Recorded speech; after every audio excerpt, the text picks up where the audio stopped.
નમસ્કાર મિત્રો, આજ હું તમને એવી ઇમોશનલ સ્ટોરી સંભળાવીશ એટલે તમારા રૂવાડા ઊભા થઈ જશે. તો ચાલો વાર્તાની શરૂઆત કરીએ. મિત્રો, મારું નામ પાયલ છે અને હું 36 વર્ષની છૂટાછેડા લીધેલી મહિલા છું. મારા તલાક 4 વર્ષ પહેલા થઈ ગયા હતા અને મારે કોઈ પણ સંતાન નથી. અને આ વાત 1 મહિના પહેલાની છે. ઠંડીની ઋતુ હતી અને અમને ઓફિસમાંથી દરેક કર્મચારીઓને ટાર્ગેટ આપેલા હતા. જો ટાર્ગેટ પૂરા ન થાય તો અમારી નોકરી પણ જઈ શકે તેમ હતી. એટલે હું ઓવરટાઈમ કરીને મારું કામ પૂરું કરવા મંડાઈ પડી હતી. મોડી રાત્રે મારું કામ પૂરું થયું અને મેં જોયું તો ઓફિસમાંથી બધા પોતપોતાના ઘરે જતા રહ્યા હતા. હું મારો સામાન પેક કરીને જેવી બહાર નીકળી તો મારા ફોન ઉપર એક ગ્રાહકનો ફોન આવ્યો અને હું તેની સાથે વાત કરતા કરતા ચાલી રહી હતી. મારું ધ્યાન ફોનમાં હોવાથી હું રસ્તા ઉપર એક નાના એવા નાળામાં પડી હું આખી પલળી ગઈ. મારી શીશ સાંભળીને અમારી ઓફિસનો રખેવાળ દોડતો મારી પાસે આવ્યો અને તેણે મને હાથ આપીને બહાર કાઢી.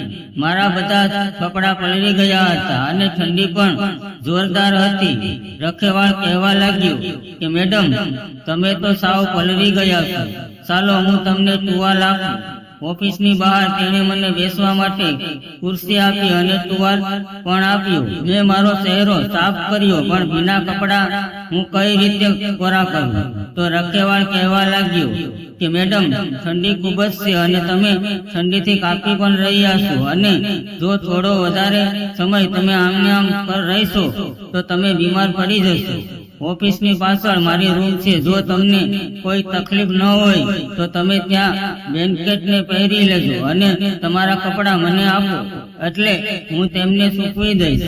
મને પણ તેની વાત સાચી લાગી એટલે હું તેમના ઘરે ગઈ. મારા કપડાં કાઢી ને તેમને આપ્યા અને હું બ્લેન્કેટ ઓઢીને ત્યાં ખુરશી ઉપર બેસી ગઈ. થોડી વાર પછી તે ચા લઈને આવ્યો. ચા પીધા પછી મેં તેમને કહ્યું કે તમે કઈ કરો નહીતર હું ઠંડીથી મરી જઈશ.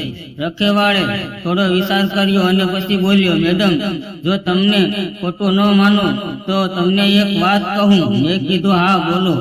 તો રખેવાળ કહેવા લાગ્યો કે જો તમારા શરીરને ગરમી જોઈતી હોય તો બ્લેન્કેટની અંદર મારે પણ આવવું પડશે. હું એની વાત સમજી ગઈ.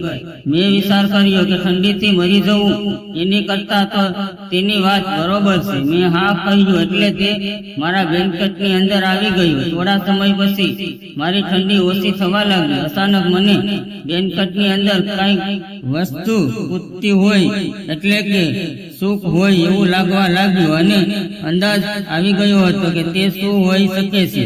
છૂટાછેડા પછી મારે એક બોયફ્રેન્ડ હતો પણ તે કોઈ કામનો ન હતો. પછી મેં વિચાર્યું કે ઠંડીમાં આમ જ રાત કાઢવી છે તો પછી કેમ ન થોડીક મજા કરીએ લઈએ. આવું વિચારીને મેં મારો હાથ ચૂલામાં નાખવાના લાકડા ઉપર મૂક્યો અને તે પણ સમજી ગયો કે ઠંડીને હિસાબે હું પણ ચૂલો સળગાવવા માંગુ છું. અમે બંને એકબીજાની આંખોમાં જોવા લાગ્યા. ચોકીદાર પણ 25 વર્ષનો યુવાન હતો. આમ તો તે ઘણું બધું ભણેલો હતો પણ તેને નોકરી ન મળી એટલે તે રખેવાળી નોકરી કરી રહ્યો હતો. હવે મેં તેને એક નાની એવી બકી કરી અને કહ્યું કે જો તેને ચૂલો સળગાવતા આવડે તો ચાલ આ લાકડા વડે ચૂલો સળગાવી લે. અને તે મારી આજ્ઞાની રાહ જોઈ રહ્યો હતો. તેણે હા કહી અને પહેલા તો તે ચૂલાને સાફ કરવા લાગ્યો અને પછી મેં મારા હાથ વડે લાકડા ચૂલામાં મૂક્યા અને પછી મિત્રો ભયંકર આગ લાગી અને મારી ઠંડી